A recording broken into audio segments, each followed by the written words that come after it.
Oui. Je suis Dieudonné Balangardi, directeur de communication du FC Tanganyika. Qui représente pour vous le football? Pour moi, le football, c'est plus qu'un simple loisir. C'est une vie. Pour moi, le football, c'est toute une vie parce que j'aime les émotions, les vraies émotions, les émotions naturelles qu'il y a dans le football. Dites quoi, ça aurait pu être autrement si les playoffs devaient se jouer dans toutes les zones? Moi, je pense que j'aimerais vous poser la même question. Imaginez si on jouait 10 matchs à Kalemi. On ne gagnerait pas tous les matchs. Ouais, Pratiquement impossible, pas tous les matchs. Mais au moins, on gagnerait au moins 6. Donc, vous parlez de l'Afrique, donc là, tout de suite, deuxième participation, vous rêvez grand, hein, vous rêvez carrément à l'Afrique. Possible. Quand vous êtes à votre première participation en Ligue 1, vous vous qualifiez directement en play-off et vous vous qualifiez directement, vous vous placez au milieu du tableau. Moi, je pense que l'année prochaine, vous visez plus haut. Comment ils vivent, au fait, ces succès-là? Parce que c'est pas aussi facile de vivre la vie des succès. Oui, les joueurs. Ils sont d'abord solidaires, ils s'aiment bien. Moi, je suis dans un des groupes de joueurs, ils s'aiment bien, ils parlent toujours. Il est comme ça, lui, il ne se dit pas, je suis une star. Et puis, c'est un milieu offensif. Il faut savoir que Kumba Nebanga n'est pas un attaquant de métier. Alors, il a été transformé en un ailier. Moi, je pense qu'il a ébloui tout le monde. Il a fait des choses incroyables. Et moi, je pense que la meilleure des récompenses pour le moment de Kumba Nebanga, c'est d'être pris par les sélectionneurs Otis Ngoma.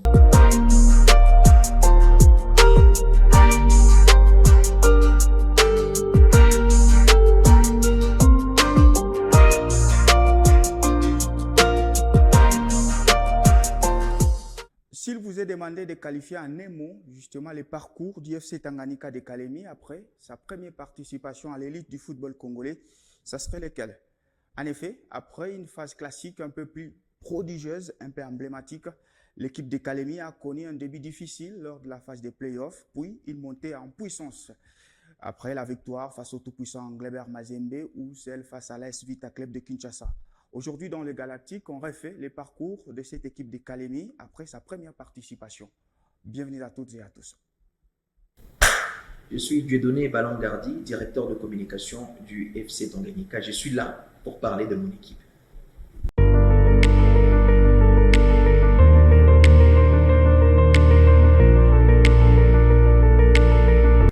Allez, Dieudonné Balangardi, bonjour et bienvenue dans le Galactique. Bonjour également à tous les téléspectateurs qui nous suivent en ce moment sur les antennes de Héritage TV.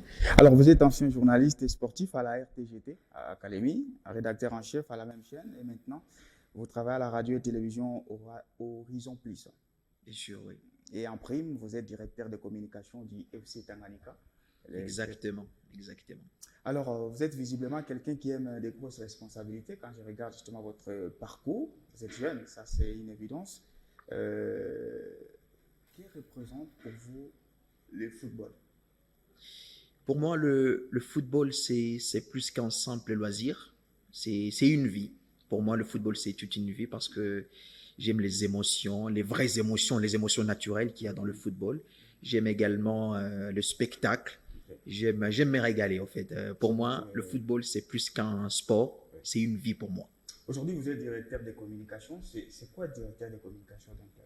En directeur de communication d'une équipe de football professionnelle ou d'une équipe de football, de rugby, je ne sais pas, d'une autre discipline sportive, c'est quelqu'un qui est censé vendre positivement l'image d'une équipe en publiant tous les jours, en donnant des informations en tout cas dont les fanatiques ont besoin. Pour moi, en aimant un directeur de communication, c'est celui qui vend positivement l'image de l'équipe. Est-ce qu'il reste journaliste? Bien sûr. Après tout, on reste professionnel parce que dans le football, il y a des moments où parfois on peut gagner, parfois on peut perdre. Hein. Et c'est à ce moment-là que vous allez voir un vrai professionnel. C'est qui? Moi, je ne critique pas d'autres équipes, mais il y a certaines équipes, je vois quand il y a une défaite, on ne publie rien. Ça, c'est manque de professionnalisme. Après tout, moi, je reste professionnel, je reste journaliste. Je donne des vraies informations en respectant bien sûr l'éthique ainsi que la déontologie. À ce moment-là, vous n'êtes pas autorisé d'aimer une autre équipe. Aimer une autre équipe. Être supporter d'une autre équipe. Sûr, je peux apprécier ça intérieurement, mais extérieurement, je peux pas l'exposer quand même. Hein. On est humain. Ouais. Même tous les arbitres, avant que vous soyez un arbitre professionnel, on demande vous êtes fan de quelle équipe? Si vous dites que je ne supporte qu'une équipe, on ne serait jamais retenu. Tout à fait. Forcément, supporter notre équipe, on peut aimer le jeu d'une équipe. Donc, moi, je pense que c'est normal, on est humain. On ne Tout peut à pas fait. s'empêcher d'aimer de bonnes choses. Ouais. Voilà, on va donc maintenant parler dans la rubrique sans réserve de la thématique sur le parcours du FC Tanganyika, qui est donc votre équipe après donc cette première participation à l'élite du football en République démocratique du Congo.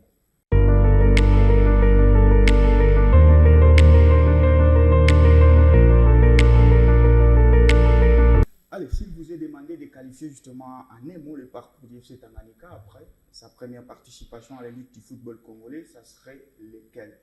Directement, j'ai envie de vous demander cette question-là.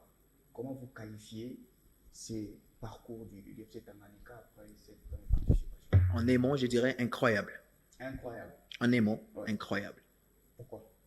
Parce que nous sommes une équipe, nous sommes habitués de jouer dans d'urbaine. Si on fait un exploit, on va à la Ligue de football du Katanga, Ligue 4, ça veut dire championnat provincial. Ouais. Après, nous sommes inscrits en Ligue 2. On a fait la première saison, on a été premier. Deuxième saison également, on a été premier. Heureusement, Ouais. nos efforts ont été Beaucoup de récompensés. prouesses, on a entendu parler. Beaucoup de prouesses, bien sûr, parce qu'avec une seule défaite en 2 ans, moi je pense que c'est un record plus qu'incroyable. Et donc, nous sommes à notre première participation à l'INAFOOT Division Première. Nous avons fait nos 3 premiers matchs à l'extérieur et nous avons enregistré nos 3 premières victoires, respectivement contre Blessing, contre Panda, mais également contre la JS Bazano. Avant de revenir à Kalemi, où on a fait un 0 but partout contre le tout-puissant Mazembe. Première participation, nous nous sommes qualifiés directement dans la phase de play-off, devant quelques habitués, bien sûr, du championnat. Et à notre première saison en play-off, nous avons été classés 7e. Ça veut dire que nous avons fini au milieu du tableau. Nous avons fait un exploit incroyable. Nous avons battu Mazembe dans son stade. Nous avons battu la AS Vita Club. Dans la même saison, nous avons battu également la formation de Saint-Éloi-le-Popo. Les quelques habitués du championnat, on a battu Sangaba Lende. Donc, moi, je pense que en aimant, c'est incroyable. Une première saison déjà, 7e position pour une équipe qui n'était pas connue. Moi, je pense que c'est incroyable. Justement, et donc ouais, c'est sûr, l'équipe de Tanganyika a fait une phase classique emblématique, prodigieuse pour sa première saison et un peu une phase de play-off qui a débuté au Montanari, ça a un début difficile, mais justement une montée en puissance avec quelques victoires, vous l'aviez souligné, qui vont faire date face au tout-puissant Gleba Mazembe. J'étais justement au temple de Kamalondo, encore celle face à l'AS Vita Club. Ici, on va donc refaire ce petit parcours. Est-ce que, ouais, vous l'avez dit, c'est incroyable, mais vous vous rendez compte justement de la fierté éprouvée par les Calémiards autour justement de ce que l'équipe a fait cette saison? Vous vous rendez compte? Vous êtes justement en communion avec cette population-là. Bien sûr, je crois qu'ils sont plus que fiers de leur équipe. Imaginez, nous avons joué la phase de play-off en dehors de notre ville. À Kalemi, nous sommes en tout cas imbattables. À Kalemi, Ouais. quand on joue à Kalemi, on perd presque jamais. Et donc, nous avons joué en dehors de notre stade, loin de notre ville, loin de notre stade également. Et je crois qu'on a fait beaucoup de bonnes victoires à l'extérieur. Je pense que la population de Kalemi, elle est vraiment fière de nous. Et j'espère que l'année prochaine, on fera peut-être mieux que ça. Et comment l'équipe est arrivée à ce niveau aujourd'hui? Ouais, moi je pense qu'il y a beaucoup de choses, hein. Il y a beaucoup d'efforts, il y a beaucoup de sacrifices, il y a également beaucoup de moyens qui ont été mis en jeu par le gouverneur Christian Kutungwa. Il y a un staff technique avec le coach Sabel Benjabria. Il y a de bons joueurs également. Je vous informe que 80% de nos joueurs n'ont jamais joué la Ligue 1. C'est leur première participation, 80%, j'ai dit bien. Okay. Et moi je pense qu'il y a beaucoup de choses qui se cachent derrière cette performance. Il y a le sacrifice, il y a beaucoup d'argent qui ont été mis en jeu et également beaucoup de volonté et beaucoup de grinta, c'est ça. Avant de parler des joueurs qui sont quand même les acteurs principaux, on va d'abord commencer. Vous avez parlé du président des clubs, Christian Kitungo. Quel genre de président a-t-il? Très passionné. Okay. Christian Kitungo Muteba, il est très passionné. Malgré ses multiples occupations, il a toujours un temps qu'il donne à son équipe. Donc, c'est quelqu'un qui aime faire plus rapidement. Lui, il ne veut pas attendre. C'est ça, lui. Donc, s'il y a le moyen à mettre en jeu pour que son équipe aille de l'avant, il le fait. Et vous avez vu, vous êtes témoins, même tous les téléspectateurs qui nous suivent, tous ceux qui suivent de près le football congolais ont vu le FC Tanganyika. C'est une équipe déterminée et c'est une équipe qui a toujours été présente au grand rendez-vous. Donc, en un mot, Christian Kitungo Muteba est un grand passionné et quelqu'un qui vient encadrer la jeunesse. Dans le management sportif au quotidien, quel genre de président est-il dans le sens où on connaît les contextes congolais, on a des présidents qui téléguident un peu les 11 de départ? Est-ce que c'est un président qui essaie un peu de s'immiscer également dans l'aspect tactico-technique des coachs ou bien c'est un président qui laisse le libre champ, lui il agit à la tête?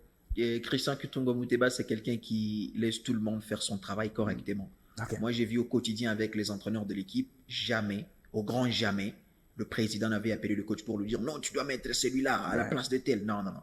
Tout le monde fait son travail correctement et il te laisse. Donc, il te donne cette responsabilité, cette confiance en même temps. Donc, il n'a pas ces genres d'ingérence, lui. Non, il est président de l'équipe et il reste président. Il fait son travail correctement et tout le monde fait son travail correctement. En les voyant agir au quotidien, quel genre de club veut-il bâtir en République démocratique du Congo? L'un d'un grand club, Okay. l'un d'un grand club en RDC, avec une bonne organisation, avec des jeunes, parce que sa politique, c'est beaucoup plus basé sur la jeunesse. Regardez, la plupart de nos joueurs, ce sont nos jeunes qui sont venus de la Ligue 2, de l'Entente, et qui aujourd'hui sont en Ligue 1. Moi, je pense que Ulvek Tanganyika reste gravé dans les annales du football congolais, et ça commence à venir petit à petit. Ça commence à venir petit à petit. Alors, on va parler terrain rapidement, ce qui va nous conduire aussi à parler de l'entraîneur. Alors, 7e classé, hein, après cette phase des playoffs avec 19 points. Comment les vestiaires, dans l'ensemble, a accueilli ces positionnements? Est-ce qu'il y a des regrets ou bien il y a plus de satisfaction? Moi, je pense qu'il y a un peu de regret. Il y a un peu de regret dans les chefs de joueurs. Également entraîneur, parce qu'on avait tellement la volonté d'aller loin. Mais malheureusement, nous sommes à notre première expérience. Nous sommes dans la cour des grands aussi. On a subi parfois. Et parfois aussi, on s'est imposé. 7e position. Moi, je pense que dans le chef des joueurs, un peu, il voudrait être même, pourquoi pas, 4e. Les sportifs, parce qu'ils sont directs. Ils ont beaucoup travaillé pour ça. Donc, je crois que les avis sont partagés. Les avis sont partagés. Vous vous dites quoi? Ça aurait pu être autrement si les playoffs devaient se jouer dans toutes les zones? Moi, je pense que j'aimerais vous poser la même question. Imaginez si on jouait 10 matchs à Kalemi. On ne gagnerait pas tous les matchs. C'est pratiquement impossible, pas tous les matchs. Mais au moins, on gagnerait au moins 6. Vous voyez? Avec le classement actuel, on a 19 points. Imaginez à Kalemi, si on aurait joué par exemple les 10 matchs. Si on aurait gagné par exemple 5 matchs seulement, soit 4 matchs. 3 x 4, ça fait 12 points. 19 plus 12, on serait où pour le moment au classement? Tout à fait. Moi, je pense que c'est une hypothèse, mais je crois que si on recevait nos matchs à Kalemi, eh ben, on serait africain directement. Alors, on va parler maintenant du coach Saben Ben Djabria, hein, sans doute l'un des plus grands artisans justement de cette équipe. Ouais. D'entrée, quel coach est-il? Quel genre de coach est-il, Saber Ben Djabria? Très exigeant, il n'aime pas perdre. C'est ça, Saber, il n'aime pas perdre, lui. Il est trop exigeant. Quand vous êtes dans le vestiaire avant le match, il faut voir comment il parle aux joueurs. Okay. On dirait on se retrouvait dans le vestiaire de Barça ou au Real Madrid. Il est trop exigeant. Lui, il ne regarde pas l'équipe en face. Okay. Non, jamais lui. C'est pas lui comme ça. Lui, il voit le jeu sur les terrains. Il ne regarde pas l'équipe. Non, ça c'était l'équipe, il faut avoir peur. Aujourd'hui, on va défendre. Regardez tous nos matchs. On ne défend presque jamais. Raison pour laquelle, bon, je ne sais pas trop moi, la technique, les technico-tactiques, je ne sais pas trop. Mais soit on gagne, soit on perd. Parce qu'on n'aime pas défendre. L'essentiel, c'est d'avoir une identité. Eh bien voilà. Nous, soit on gagne, soit on perd. Les matchs nuls, on a fait un match nul dans 38 matchs. 38 matchs, un seul match nul à Kinshasa contre Rangers. Donc, moi, je pense que Saber Ben Djabria est un entraîneur trop exigeant et il n'aime pas du tout perdre. C'est pas son truc, perdre. Vous êtes dans le monde médiatique, on parle de lui, pas seulement à Tanganyika, on parle de lui aujourd'hui en République démocratique du Congo. Est-ce que vous ne craignez pas que cette popularité puisse faire de lui un peu plus grand que le club? Ah, mais moi, je pense que c'est une très bonne question. Quand vous faites des bonnes performances, moi, je pense que vous pouvez être sollicité partout. Mais le coach Saber Ben Djabria m'a dit que je suis un entraîneur, j'aime les défis. Okay. J'aime le challenge. Donc, vous ne craignez pas pour son avenir? Parce que, au fait, Tanganyika, ouais, c'est un grand coach. Au Congo, c'est Tanganyika qui les révèle un peu plus. Et du coup, il peut avoir des sollicitations déjà en interne. Est-ce que vous ne craignez pas qu'un grand puisse les piocher si facilement? Craindre, non, mais on le souhaite que le meilleur. Okay. Lui, il a sa propre décision. Il sait ce qu'il va faire. C'est un grand coach. Il sait ses ambitions et il aime aussi le challenge. Moi, je pense qu'à lui de voir. Si pour lui, cette saison était suffisante, eh ben, il va chercher un autre club. Mais si pour lui, il veut encore aller beaucoup plus loin, encore relever ses challenges et dire je vais qualifier cette équipe en Afrique, c'est à lui de décider. C'est pas vraiment à moi de prendre ses décisions. Vous parlez de l'Afrique, donc là, tout de suite, deuxième participation. Vous rêvez grand, hein, vous rêvez carrément à l'Afrique. Possible. Quand vous êtes à votre première participation en Ligue 1, vous vous qualifiez directement en play-off et vous vous qualifiez directement, vous vous placez au milieu du tableau. Moi, je pense que l'année prochaine, vous visez plus haut, de la 7e place à la 3e place, pourquoi pas. Et là, ça sera maintenant la pression. Ouais. La pression, il faut maintenant la gérer, puisque là, vous êtes en train de découvrir, il n'y a pas assez de pression, un nil, une défaite, on applaudit. Mais deuxième participation, on vous attend un peu plus. C'est là que le coach Saber Ben Djabria, il dit on va jouer match par match. Okay. Là, c'est la pression qui devait être plus grande. Parce que imaginez, on a commencé le championnat, c'est une petite anecdote. Ouais. On a fait 3 matchs, 3 victoires, on était directement premier du classement. Ouais. Vous voyez la pression qu'il y a. Le coach Saber m'avait dit une fois, moi je n'aime pas être devant, premier, deuxième, non. Donc, il y a beaucoup de pression. À chaque fois que vous jouez, vous avez cette pression-là. Mais si vous êtes dernier, vous êtes au milieu ou à la fin du classement, personne ne parle de vous. Et là, vous jouez tranquillement parce qu'on dit, plus vous êtes visible, plus vous êtes exposé.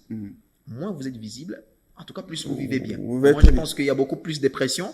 Et espérons qu'on va relever ce challenge parce que c'est un très grand défi et c'est pas impossible. C'est pas impossible, justement. On va maintenant parler des joueurs, avant d'en décortiquer quelques-uns rapidement. Est-ce qu'aujourd'hui, Tanganyika, parce que c'est aussi ça, hein, bientôt on va commencer le débat des mercato et tout, Tanganyika va garder au fait ces joueurs-là?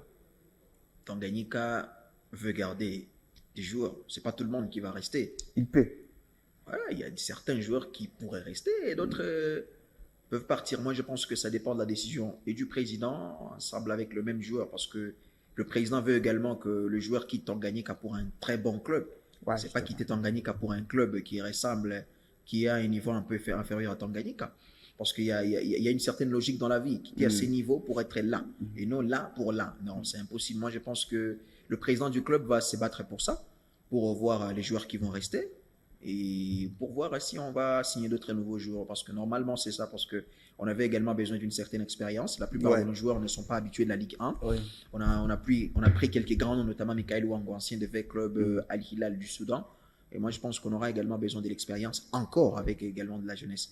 En tout cas, dans les jours à venir, on saura sur l'effectif de l'équipe. En interne, ils vivent bien en fait cette lumière assurée en tant que joueur, puisque oui, ça joue l'élite, ça joue très bien, ça gagne certains matchs importants. On a parlé de l'anecdote, d'ailleurs, on va revenir rapidement. Comment ils vivent en fait ces succès-là, puisque c'est pas aussi facile de vivre des succès. Oui, les joueurs.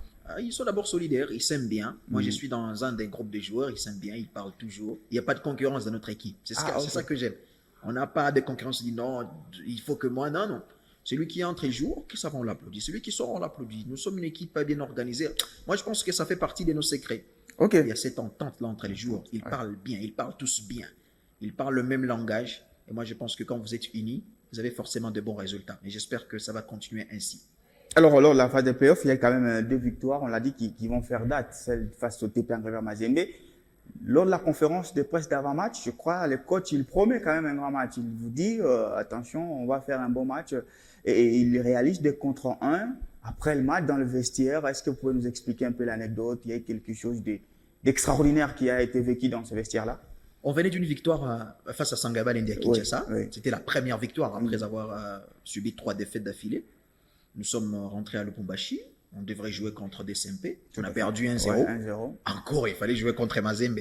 Sur papier, déjà, on perd déjà. Mais avant même la conférence de presse, j'étais dans la même voiture avec le coach. Il m'a dit, tu sais que le match de demain, on va le gagner. Tu y crois? Bon, c'est vrai, moi j'ai dit oui, j'y crois, mais à l'intérieur, je me dis, mais attention, c'est Mazembe. En plus, Mazembe venait également d'une défaite face à Lupopo. Oui. À la conférence de presse, le coach Saber était furieux. Il dit, ces matchs de demain, je dois les gagner. On fait une conférence de presse, il dit, s'il vous plaît, attention, demain, on va gagner. On va faire mal à Mazembe. En conférence de presse d'avant-match. Le jour de match est arrivé, dans le vestiaire, il dit aux joueurs, Mazembe, cette équipe n'a pas l'habitude de perdre.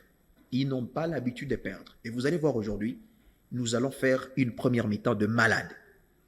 Nous allons faire une première mi-temps de malade aujourd'hui. Si on marque le premier, il faut qu'on gèle. Aujourd'hui, il faut qu'on gagne. On ne défend pas d'habitude, mais aujourd'hui, il faut qu'on gagne. Okay. Dans le vestiaire, les joueurs étaient confiants. Moi, je me suis dit, mais c'est quoi ça? Quelle confiance ils ont, ces joueurs? Nous sommes entrés, on a marqué le premier but. Mazembe égalise. Normalement, tu meurs. Quand Mazembe égalise, tu subis la pression. Il y a la pression qui vient. Et puis, ils égalisent après 2 minutes. On marque le premier but, 2 minutes, tac. La réponse du berger à la bergère. Direct, ils égalisent. Le coach, il appelle les joueurs, il dit, ce match, on doit les gagner. Et puis, quelques minutes après, on a marqué les 2e buts. Eh bien, on a commencé à défendre maintenant. On a Mazembe. Dans la gestion, oui. On a géré bien le match. Moi, je pense qu'il était beaucoup trop confiant. Et moi, je connais bien le coach Saber Ben Djabria que dans la conférence de presse, je sais qu'on va gagner le match ou pas. Ok. Dans la conférence de presse d'avant-match, je sens que ce match, on va le gagner. Ce match, je ne suis pas trop sûr. Dans la conférence de presse, c'est un entraîneur que j'ai beaucoup côtoyé. Et donc, c'était comme ça dans le vestiaire. Il y avait de la confiance. Et après le match, c'était la fête dans le vestiaire. Ouais, tu gagnes Mazembe, monsieur, à Kamalondo. Ouais, ça c'est historique. On a beaucoup fêté. Ouais, n'importe quoi. Tout à fait. Et malheureusement, cette défaite, on était beaucoup trop fatigués parce qu'on a joué beaucoup de matchs. Imaginez 7 minutes de temps additionnel, première mi-temps, 10 minutes. On a joué presque combien, une centaine de minutes. Mais quand même, on a célébré. Normal. Mazembe, ouais. Alors, Tanganyika a révélé à la face du monde, justement, beaucoup de talent. Beaucoup de talent. C'est un vestiaire rempli de talents, comme le fameux Tokumbane, qui est aujourd'hui peut-être le plus populaire. Ça, on le sait, il a beaucoup marqué. Il a été élu plusieurs fois MVP des différentes rencontres. Il est parmi les buteurs. Comment lui, en tant que joueur, individuellement, il vit au fait ses succès? Même si vous avez dit qu'il n'y a pas assez de concurrence dans le... C'est ce que j'aime dans le chef de ce joueur, Tokumbane Banga, c'est il ne se prend pas pour une star. C'est ça. On a beaucoup de joueurs qui sont comme ça. Ils ne se prennent pas pour des stars. Ils ont la mentalité, c'est pas pour dénigrer, la mentalité des gamins, tu vois. Ouais, ils sont bien, ils parlent, tu vois. Même dans des avions, quand vous voyagez, c'est eux qui passent. Tac, tac. Il est comme ça, lui. Il ne se dit pas, je suis une star. Et puis, c'est un milieu offensif. Il faut savoir que Tokumbane Banga n'est pas un attaquant de métier. Alors, il a été transformé en ailier. Moi, je pense qu'il a ébloui tout le monde. Il a fait des choses incroyables. Et moi, je pense que la meilleure des récompenses pour le moment de Tokumbane Banga, c'est d'être pris par les sélectionneurs Otis Ngoma. Parce que pour les champs. Bien sûr, parce qu'on l'a vu, j'ai vu Otis Ngoma dans beaucoup de nos matchs. Et à chaque fois qu'il était là, Tokumbane Banga faisait des exploits.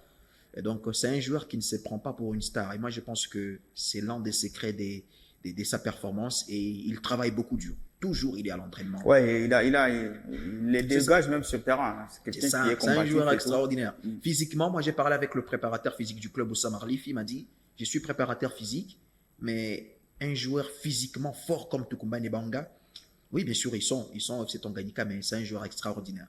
Il fait le sprint, c'est pas possible. C'est un joueur que Dieu le garde, bien sûr. Voilà. Alors, vous avez dit, il y a un peu de regret, mais un peu aussi de fierté, parce que c'est la première participation. Dans l'ensemble, le dénouement de cette Ligue nationale de football, les dénouements dans l'ensemble, elle vous plaît? Ouais. On a découvert beaucoup de choses. Ça vous plaît parce qu'on a vécu beaucoup de choses. On a appris.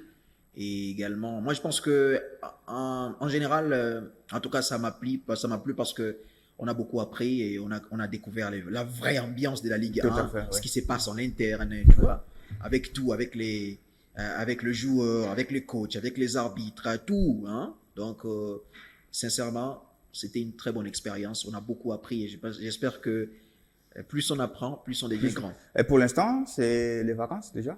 Ouais, direct. Tout le monde doit maintenant se reposer. En attendant, bien sûr, on ne sait pas encore quand est-ce que le championnat il va redémarrer la saison prochaine. Mais quand on saura, bien sûr, les préparatifs vont commencer. Et le meilleur endroit pour faire la préparation, c'est Kalemi. On a tout ce qu'il nous faut. On a la plage, on a notre salle de musculation, on a l'entièreté, la disponibilité entière du stade.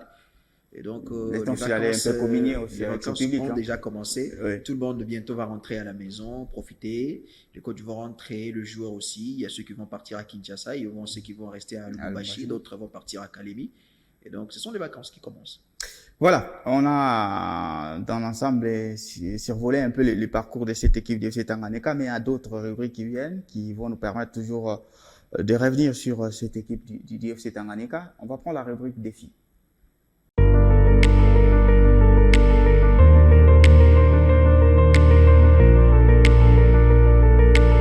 Je suis toujours accompagné de Dieudonné Balangardi, qui est donc directeur de communication du FC Tanganyika. Avec lui, on revient sur la première participation de ce club de Kalemi à l'élite du football en République démocratique du Congo. Alors, Monsieur Hardy, vous avez sans doute vécu des moments mémorables dans le vestiaire du FC Tanganyika. Vous allez vous mettre dans la peau du coach. Cette fois, c'est la rubrique défi et le premier défi. On va s'imaginer. On s'imagine que Tanganyika est à 2 points justement du leader. On est deuxième. Vous êtes deuxième. Dernière journée, et vous jouez qui? Vous jouez le TP Mazembe à Kamalondo. Il vous reste 2 points. Vous gagnez le match. Vous êtes directement champion. Au bout de la première mi-temps, l'équipe est menée 1-0. Vous êtes dans le vestiaire. Quel discours vous tenez en tant que coach dans ces cas précis? C'est très difficile. C'est très difficile. Et le coach, il a l'aura. Il a l'aura. Quand le coach il est là, je vous donne une anecdote. Hein? Ouais. On est mené 1-0, les Aigles à Kinshasa, on mené 1-0. En deuxième mi-temps, on a pris 3 buts en 9 minutes. Tout à fait. Le coach n'était pas là, il est resté à Lubumbashi, il était un peu malade. Mais moi, je pense que On dit ceci, il y a un adage sportif qui dit la première mi-temps appartient au joueur, la deuxième mi-temps à l'entraîneur. Donc, seul l'entraîneur peut... Moi, je n'ai pas de discours. Je ne sais pas quoi dire. Je sais pas. Et comment ils font ces genres de speech aux joueurs? Ils grondent ou... Oui, ils grondent. Ouais. Ils grondent. Comme les grands entraîneurs. Ils grondent. Lui, il parle jamais gentiment. Il dit non, il faut jouer ça. Non, c'est pas Saber, ça. C'est pas le coach, ça.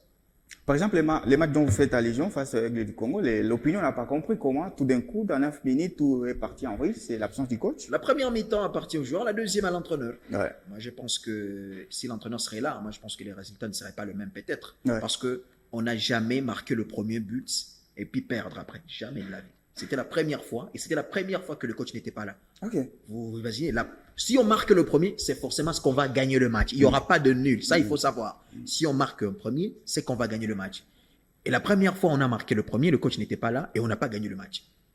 Ça veut dire que l'adage, la première mi-temps pour le joueur, la deuxième pour les entraîneurs, ça veut dire c'est vrai. Alors, le deuxième défi, c'est ce que je vais vous donner les noms de quelques joueurs dans ces vestiaires du FC Tanganyika. Donc, les noms des joueurs. Et vous allez ajouter un qualificatif.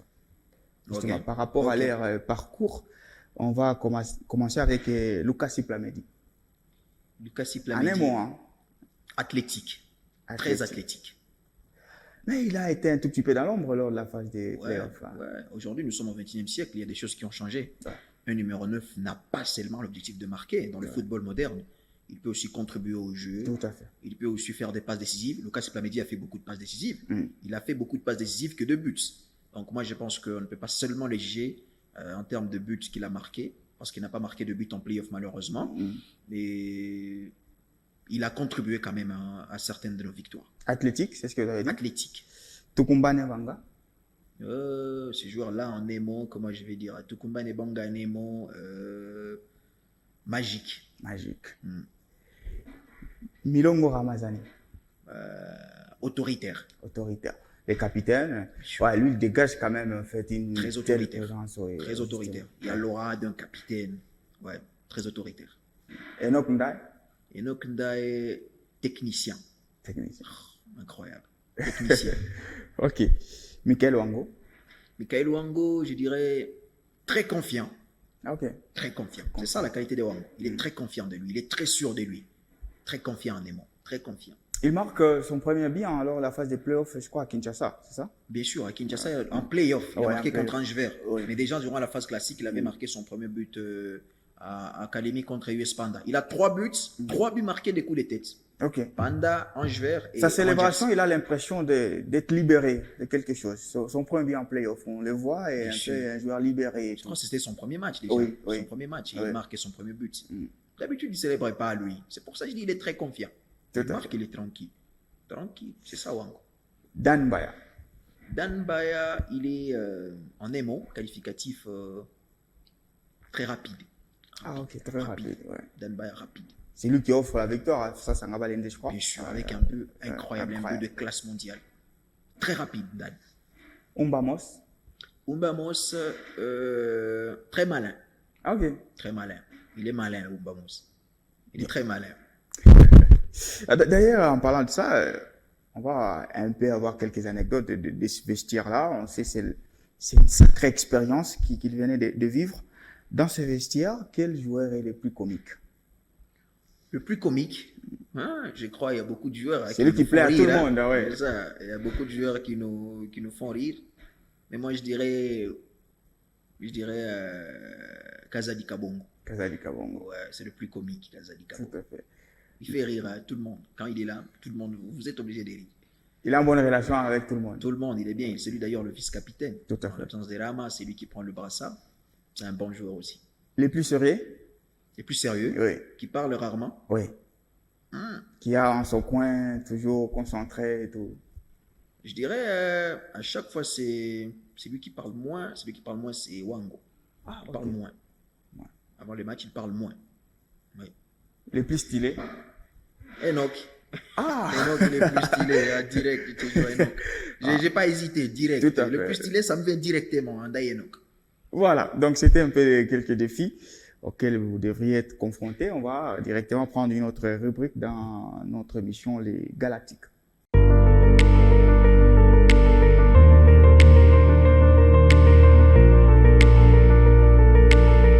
Allez, c'est la rubrique quiz. Ici, on va poser des questions un peu directes, toujours avec les directeurs plutôt des communications du FC Tanganyika. Alors, l'FC Tanganyika a marqué 15 buts lors de la manche allée de la phase des playoffs. C'est ça? C'est ça. J'ai beaucoup de choses dans la tête. Ouais, 15 buts avec combien de joueurs différents? Donc, combien de joueurs différents ont-ils marqué ces 15 buts? Mais vous connaissez déjà. J'ai des assertions. Ouais, Ça, c'est vraiment une quiz. Oui. Alors, 15 buts marqués lors de la phase des manche allée de la phase des playoffs. Ok. Avec combien de joueurs différents? Allez. A, c'est 10 joueurs. B, 12 joueurs. C, 8 joueurs. D'habitude, quand on pose la question, on a tendance à cacher la réponse. Moi, je dirais des joueurs différents. Playoff? Oui. 8. Je prends 8. Vous êtes malin. C'est vrai? Ouais, c'est bien. C'est 8. Quand on pose la question, souvent, on cache Souvent. la réponse. J'étais sûr que c'était C. Avec Kazadi Kabongo en but, Bilongo Ramazani en but, Dan Mbaya 2 buts, Tukumbani avait 7 buts justement lors de la phase allée, Exaucé Panda un but, Jean Benz un but, Michael Wango un but et les airs un but. Donc ce qui fait 8 joueurs qui ont donc marqué les 15 buts lors de la phase manche allée de la phase des playoffs. Alors ici, on va vous donner une action de but. Et cette action, vous allez justement nous la décrire. Ok. Vous allez nous la décrire. On va justement serrer.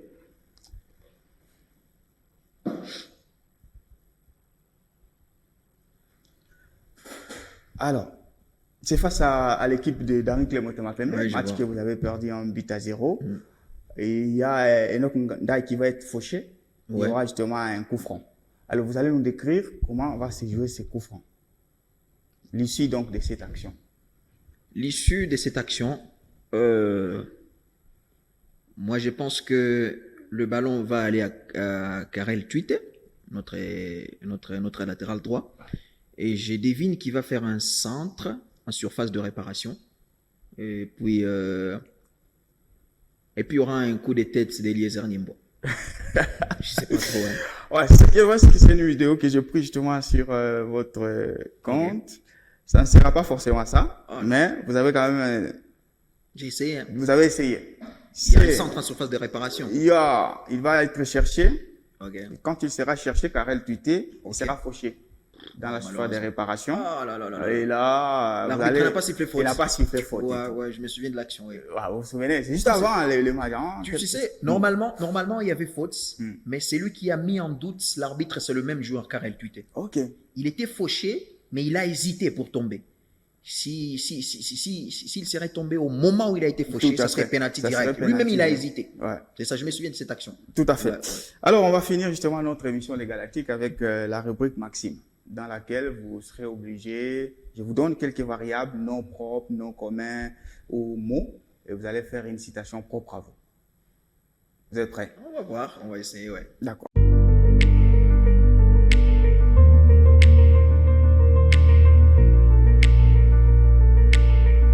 Allez, c'est donc la dernière rubrique, la rubrique Maxime. Ici, l'invité va formuler ses propres dictons, comme on dit, sur base de quelques noms propres, mots ou variables que je vais lui donner. Mais c'est des données hardies. On commence par Christian Kitumba, dans une citation propre à vous.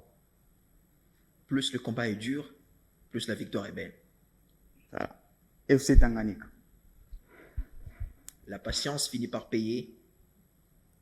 Et quand on met beaucoup de volonté, on finit par réussir. Kalemi. Oh, Kalemi. Attends, je cherche un. Attends. On aime ce qu'on a. L'INAFOOT.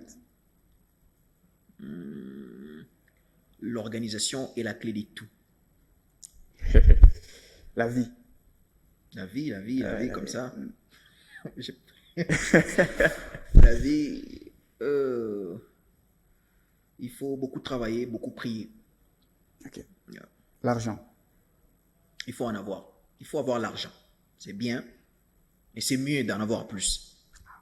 L'amour. L'amour. Il faut prendre bien soin des personnes qu'on aime. Dieudonné Balanga. Dieudonné Balanga. qui tombe même. Dieudonné Balanga. Dieudonné Balanga. Il aime travailler plus et être le meilleur que lui-même. Dieu. Ça. Dieu. Il n'y a pas plus fort que Dieu. Il fait ce qu'il veut. Monsieur Dieudonné Balanga, merci. C'était un plaisir. C'était un plaisir à passer sur Héritage TV. Ouais. C'est un plaisir. J'ai l'impression que c'est passé trop vite. Je suis l'un de vos meilleurs téléspectateurs. Je vous suis merci quand je suis à Académie, partout. Ouais, merci. À chaque fois, je vous suis. Sincèrement. Je salue tous les journalistes. Jean Bayo, je salue Longa, malheureusement.